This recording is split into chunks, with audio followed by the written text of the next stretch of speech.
5.3, I decided to split into two parts because it's long. All right, so today and tomorrow we're going to be talking about diagonalization. Hopefully I didn't add a syllable to that. Diagonalization and how it helps us to do certain matrix operations. So a diagonal matrix is a matrix that has only the diagonal and everything else is zero.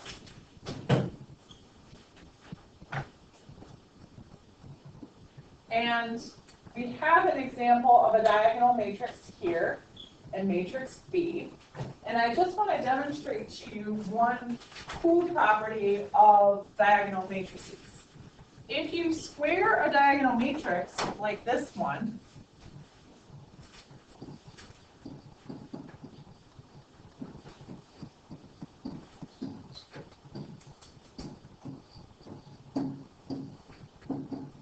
we get 4, 0, 0, 49. So with matrices, it's really rarely possible to just square terms and generate the squared matrix. But in this case, you can see because of all the zeros, you end up simply squaring all of the elements of the matrix to accomplish a squared matrix, and then a cubed matrix likewise would be 4, 0, 0, 49 times 2, 0, 0, 7. Sorry, I was doing the math. And then when we do that, we get 8, 0, 0, and then is it 243 or 343? 343. 3?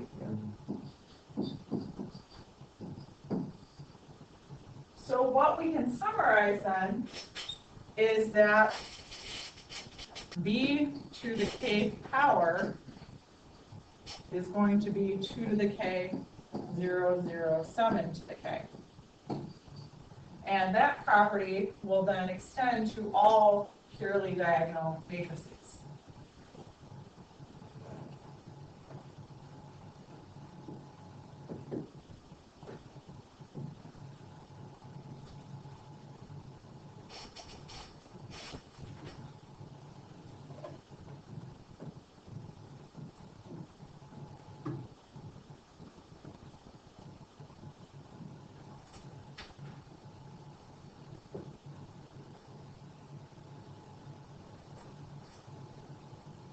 Okay, so remember how we were talking about matrix similarity on Tuesday? So a matrix is similar to another matrix if that matrix, in this case matrix A, equals P, D, P inverse, where D would be similar to A. So if two matrices are similar, then that property would follow. So to find a formula for a to the k power, where A is not a diagonal matrix, we have to use this similarity to accomplish that. Because it's given to you that A is similar to D. Because if A equals P, D, P inverse, then they are similar.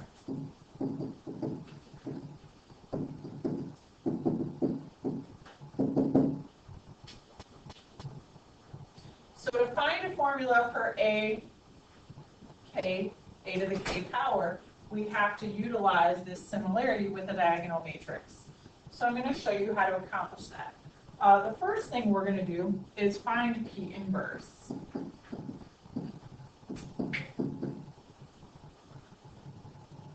So P inverse is going to be, and to find the inverse of P, you find the determinant, which is going to be -2 plus 1, which is -1.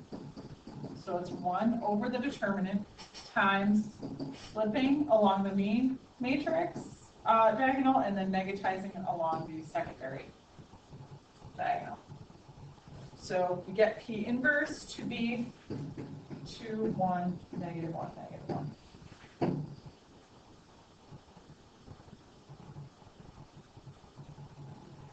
So then we can show a little, kind of demonstrate a pattern here by calculating a to the k power. But we're going to start with a squared to see how the formula unfolds. So a squared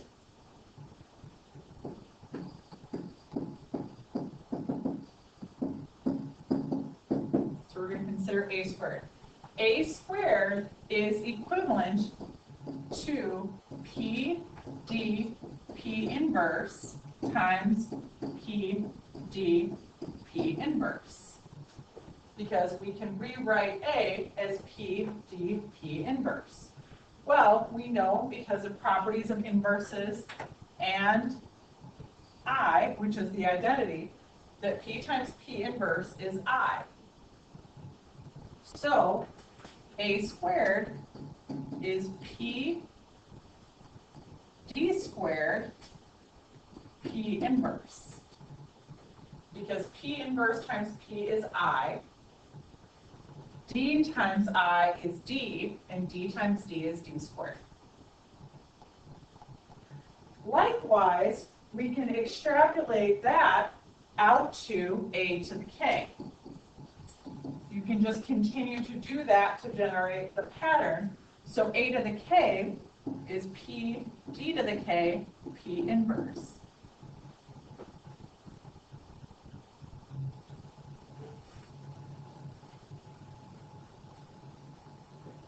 Questions on that extrapolation? So now we can represent D to the K because D is a diagonal matrix. So taking a diagonal matrix to the k's power means that you just take each element to the k's power.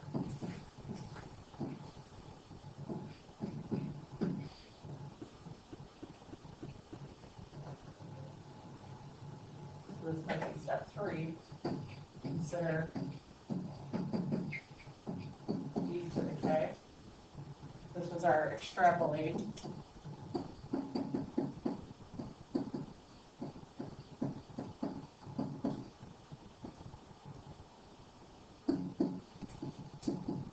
This is actually kind of 3, and we'll do this as a 4.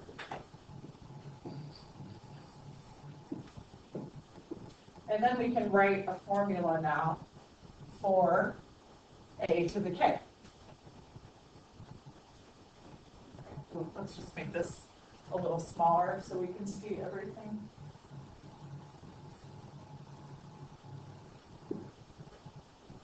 All right, so now let's make sure that doesn't get too tiny. Is that too tiny? Okay.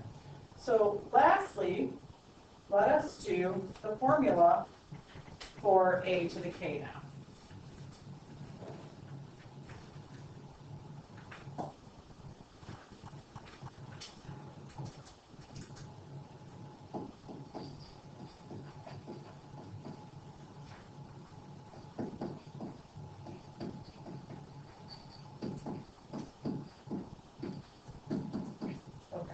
So we know A to the K equals P D to the K P inverse. So we know P to be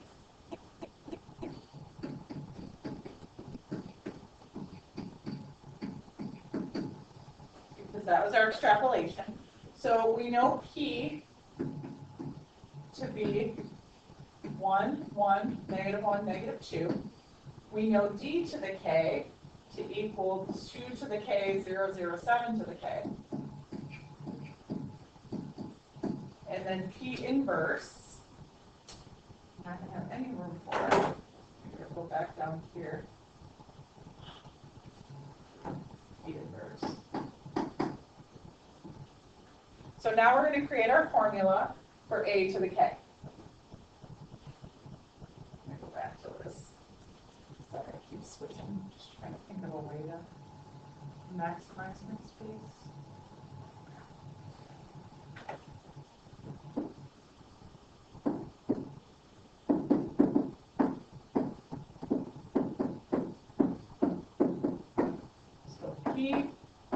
the k,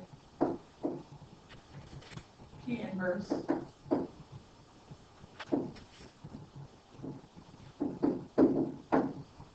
is A to the k. So I'm going to do a matrix multiplication. I'll just start left to right. So what I get left to right is 2 to the k, 7 to the k. I did that right. Yep. Negative 2 to the k, and negative 2 times 7 to the k. Questions so far? Okay, now let's multiply that times P inverse. And I get 2 to the k times 2, which is 2 to the k plus 1, minus 7 to the k. Then I have 2 to the k, minus 7 to the k. Then I have negative 2 to the k plus 1, because it's 2 to the k times 2 to the 1, and you add the exponents. And then plus 2 times 7 to the k. And then the last one is negative 2 to the k, plus 2 times 7 to the k.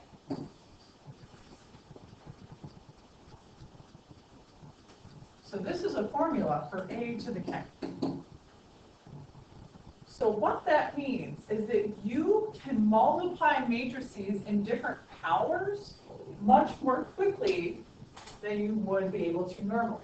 So I can take A to the 10th power or A to the 5th power without having to actually multiply k by itself 5 times. So what I want you guys to do is go ahead and put A into your calculator and calculate A cubed. We'll try k equals 3. And I'm going to check out the formula and see if we get the same thing. So if we do A cubed, that would be 2 to the 4th minus 7 cubed. 2 cubed minus 7 cubed, negative 2 to the 4th plus 2 times 7 cubed, and then negative 2 to the 8th plus 2 times, not 8, sorry, negative 2 to the 3rd plus 2 times 7 cubed.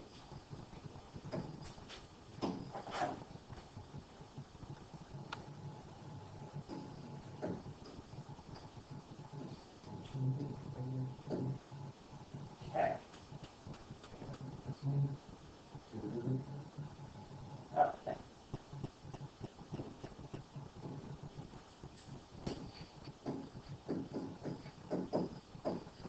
Okay, so 2 to the 4th. Negative 327.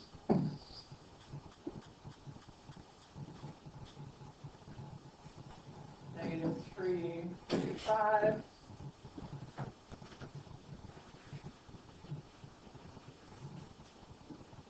Six 78.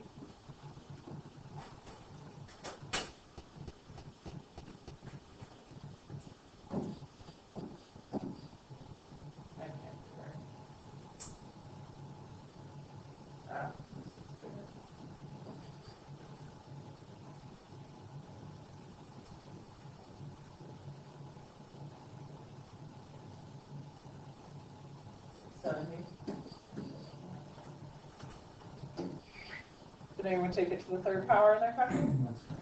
Good. So you have written a formula for A to the k using a matrix similar to A that is a diagonal matrix.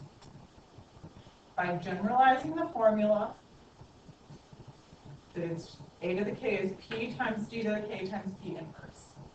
Yes? I got 702. I don't know. When you cubed it? Yeah. Okay.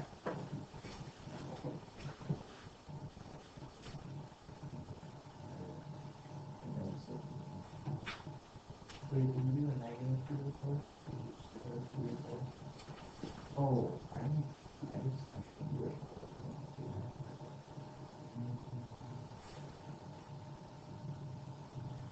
Me or Michael? No, Michael. I put the negative two. Don't do that. Do that? Mhm. Alright, never mind. Because if you're taking, Yeah. you end up just multiplying it. It's like times -1. Yeah, so it's not like negative two. Good question. Why don't we Okay, so when we multiply the matrices together, we got, for example, -2 to the k by multiplying -1 times 2 to the k. And so if I needed to take -2 to the kth power, I would have had to write that. So orders of operations say you do powers before you multiply. Because then if it's even and odd, you'll have different answers. Yeah, and the diagonal matrix is 2's, not -2's. Other questions? Okay. So. Wow. One word. So Yeah, it is, and I think it shows up as a misspelling in Word, so it's too mathy for Microsoft Word. That definitely sounds like a word for mathematicians, you know. Diagonalizable? like Yeah. negative? Wow, you crushed it. Diagonalizable. Well, better than nulidity. Okay. No, let's see. Nullity versus nullity? Nullity. Like validity. Nullity. All right, so a square matrix A is said to be diagonalizable if A is similar to a diagonal matrix. So clearly P would have to be invertible because you have P and P inverse in the formula for similarity. And the D is a diagonal matrix. So if a matrix has a matrix similar to it, but is a diagonal matrix, it is considered diagonalizable. So we're going to talk about how from scratch you're going to be able to write matrix P and matrix D. Because notice before I had to give you matrix A, and then I had to give you matrix P and D. Those you can actually find on your own. So we're going to talk about that.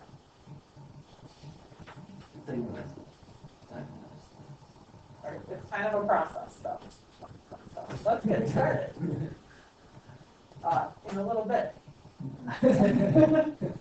Sorry, I have all my work covering my slides. Okay. An n by n matrix is diagonalizable if and only if A has n linearly independent eigenvectors. So if the number of columns or rows in A is the same as the number of eigenvectors, it is diagonalizable. In fact, A equals P dP inverse with a diagonal matrix if and only if the columns of P and N are linearly independent eigenvectors of A. So all of the vectors that make up D have to be linearly independent, which makes sense because it wouldn't be a diagonal vector. Because they have to have all those zeros, and if you see all the zeros, you can see the linear independence pretty clearly. It's like 1 0 0 0 1 0 0 0 1. It's a 3 by 3.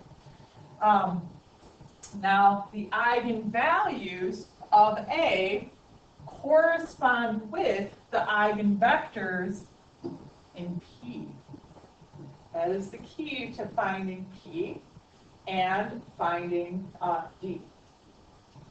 So A is diagonalizable if and only if there are enough eigenvectors to form a basis of Rn. So, if A is 3 by 3, you need 3 eigenvectors. If A is 4 by 4, you need 4 eigenvectors. And it gets a special name. It's an eigenvector basis of the entire space. So if it's a 3 by 3 and you only have 2 eigenvectors, then it's not diagonalizable.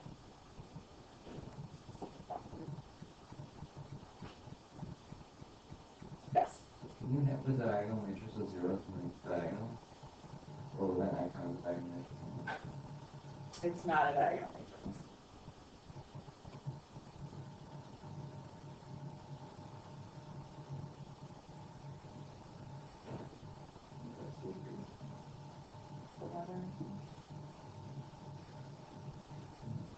I was very sleepy last night.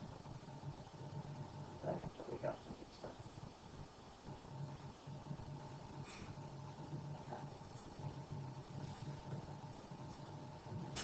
Also, if you have the correct number of eigenvectors and they are linearly independent, you know that P is invertible.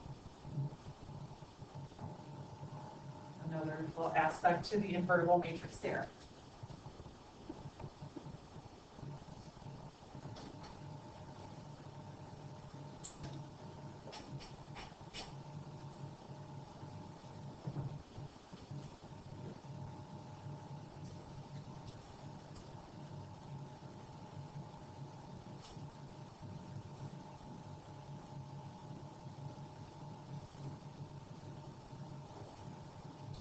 So, we're going to do this. We're going to diagonalize the matrix. Woo. All right. First step is we find the eigenvalues of A. Anyone remember how to do that? Mark?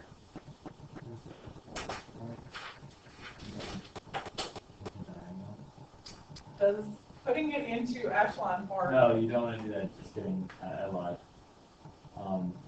You want to do something with the determinant. You want to do something with the determinant. Good, because row operations can change the eigenvalues. So what we have to do is consider the diagonal of this matrix. Yes? So it's going to see the determinant A minus lambda x. Exactly. So you have to find A minus lambda x.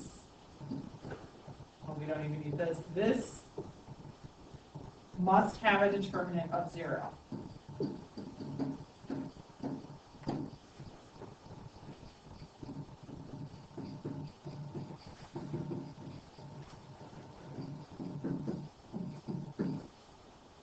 Because if it doesn't have a determinant of 0, then there are no non-trivial solutions in that null space. So let's find A minus lambda. You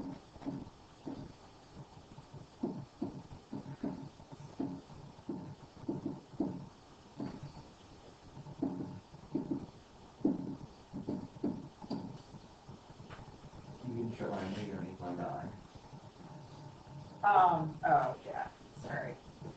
Thanks, Frank. That's weird. Keeping me honest. All right, you guys ready to calculate this diagonal? Yeah. You don't look right, Mark. I'm sorry. I'm just really hard. Okay, so we have to find the diagonal. I'm going to suggest using the diagonal method to find the, the determinant. So the determinant of this, I'll just do that, is going to be for the pluses. You're going to have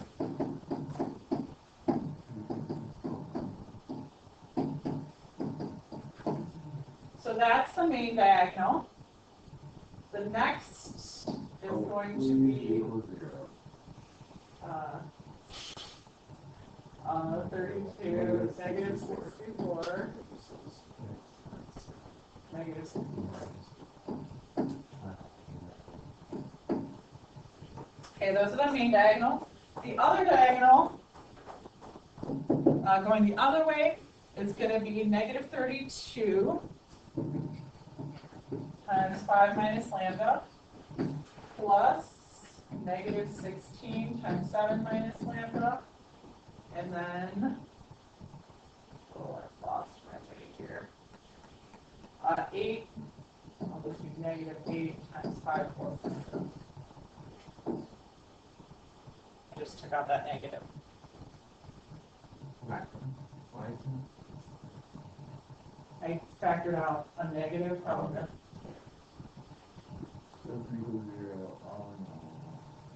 Okay, so the top minus the bottom would equal 0. Can we graph this? You can use your calculator.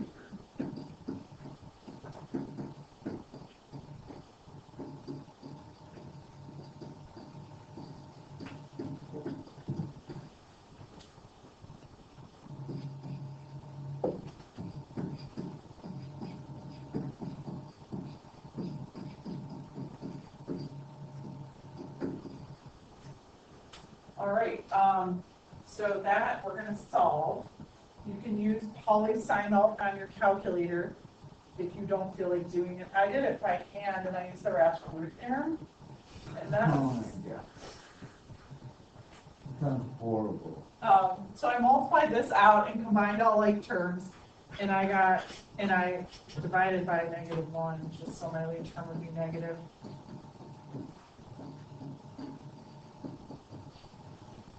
So that was what I got. If you have polysignal on your calculator, you can use that to solve. It's just a root finder. I used the rational root theorem, and I found, do you guys want to see that? The rational root theorem? Okay, rational root theorem are plus or minus p's over q's. So p's over q's are, p are the factors of 9. So 1, 3, 9, plus minus for everything. Q is just going to be plus or minus 1. So you can just try them. So if I try 1, what's that? Q are the factors of the lead term coefficient. So it's 1, -7, 15, and -9. So we get 1 times 1.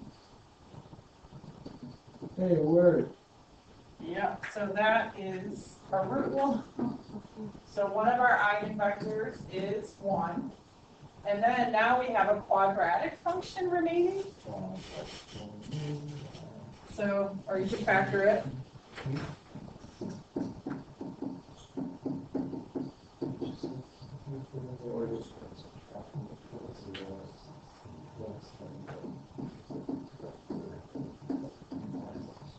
Okay, so if I factor that, I get lambda minus 3 squared equals 0. Please let me know if I'm scrolling too much. Yeah, so lambda is 3 with a multiplicity of 2.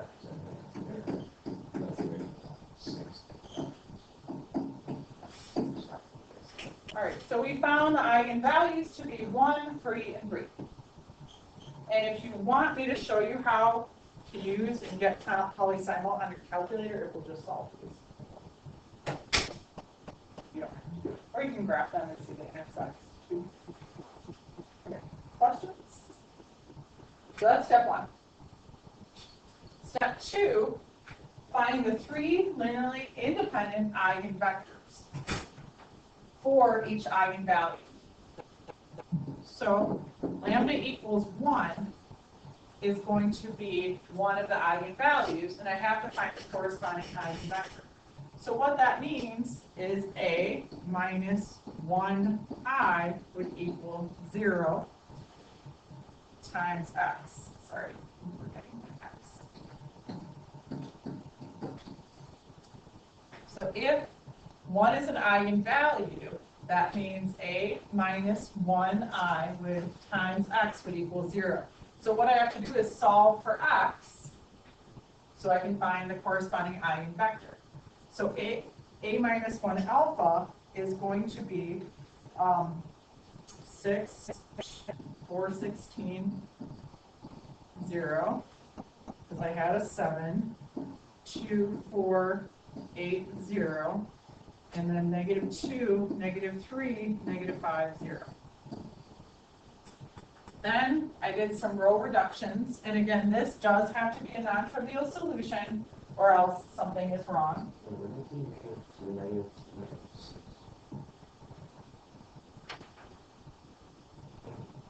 So the original one, 7, 4, 16, 2, 5, 8, 9, 5, 5. oh, yeah. Oh, hopefully I did it right. Ooh, that's a bummer. Okay. Oh, no, I did it right here. Okay. Yay.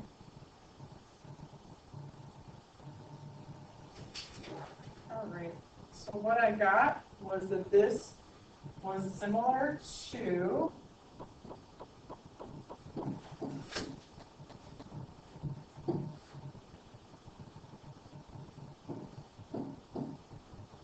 oh, this should be 1.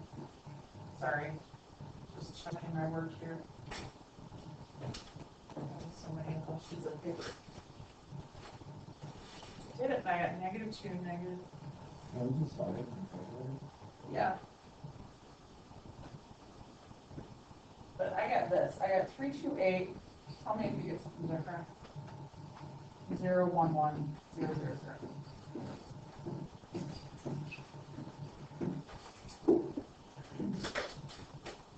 All right, so that would mean that x2 would equal -x3.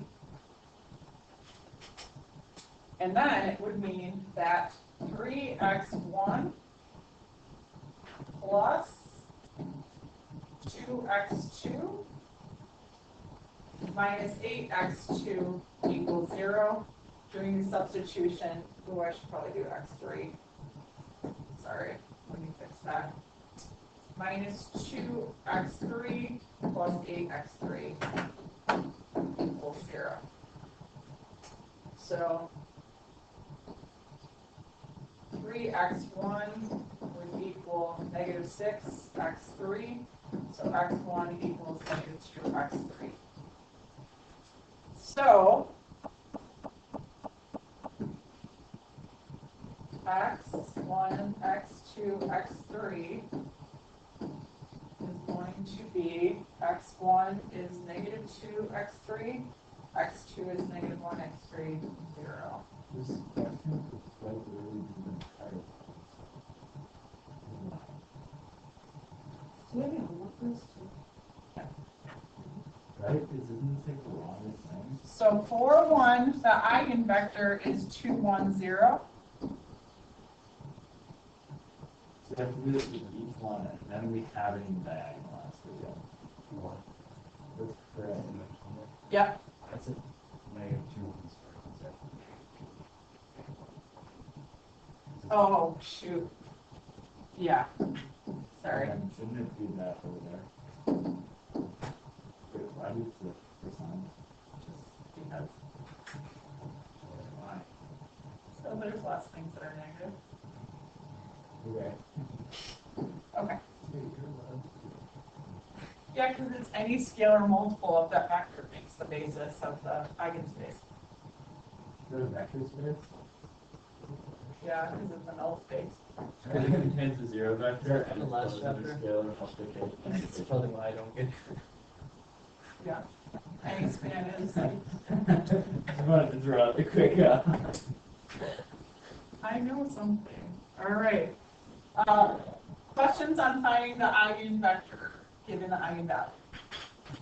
Okay, so now we're going to do a minus 3i x. And we have a multiplicity or 2, because then we only have to do one more of those.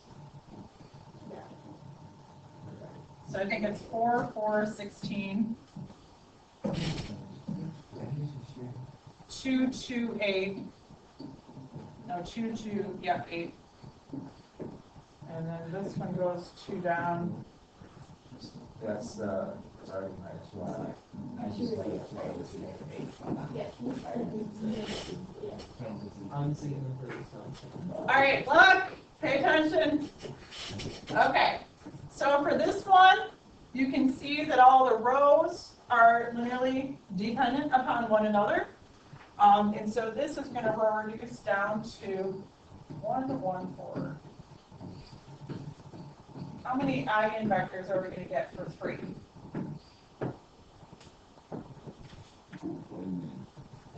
How many eigenvectors? Oh, 2. Good job, Ronnie. Yes, Ray, wake up. I I'm sleeping. It's Ray, not I can't tell if he's asleep or not. I can tell. But like you can't really tell.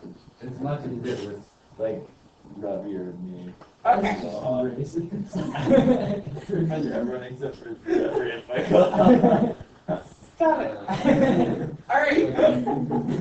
So then we get the x1 equals -2x, negative x2 minus 4x3. Okay, did anyone else get that we should have 2 free variables? Yeah. Meaning we're going to generate how many eigenvectors? 2. Is it good we're going to have 2 eigenvectors? Yes. Yes, because we had 2 eigenvalues of 3. 3 had a multiplicity of 2, so it has to have 2 eigenvectors associated with it. Remember when I factored it? I got 3 twice.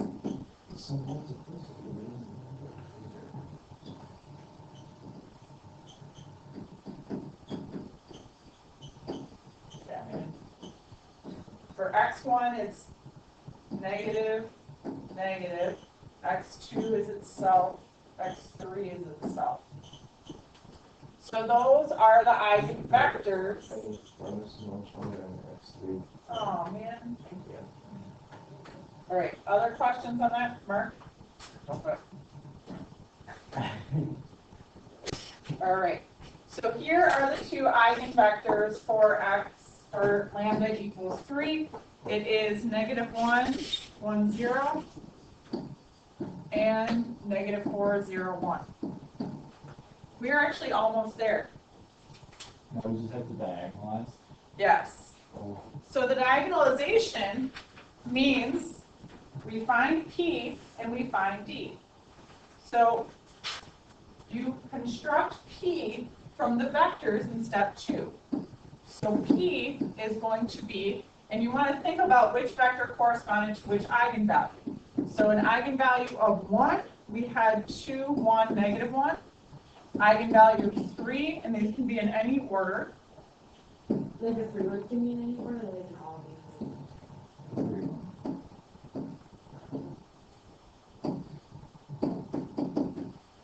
But you just have to keep track of which one corresponded with each eigenvalue. Oh, so order doesn't matter at all. As long as Yeah, you just have to know which is which. So it could be 3, 1, 3, 3, 3, 1. You just have to keep track. So that is step 3. And this is P. So you found your P value. Yeah. Then we have to find D to diagonalize. That's what D is. The inverse of P. No, P inverse is D. D is in a diagonal matrix, right? No, What do you think this value would be? the eigenvalue. The eigenvalue. Good. So you put the first eigenvector, you put the 1 eigenvector first in P, so 1 has to go first in D.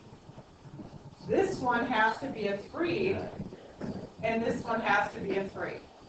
What is D? Yeah. D is the diagonal matrix that is similar to A. Okay. P is the matrix which demonstrates the similarity. The matrix which demonstrates the similarity, D, or P, is made up of the eigenvectors. Yeah.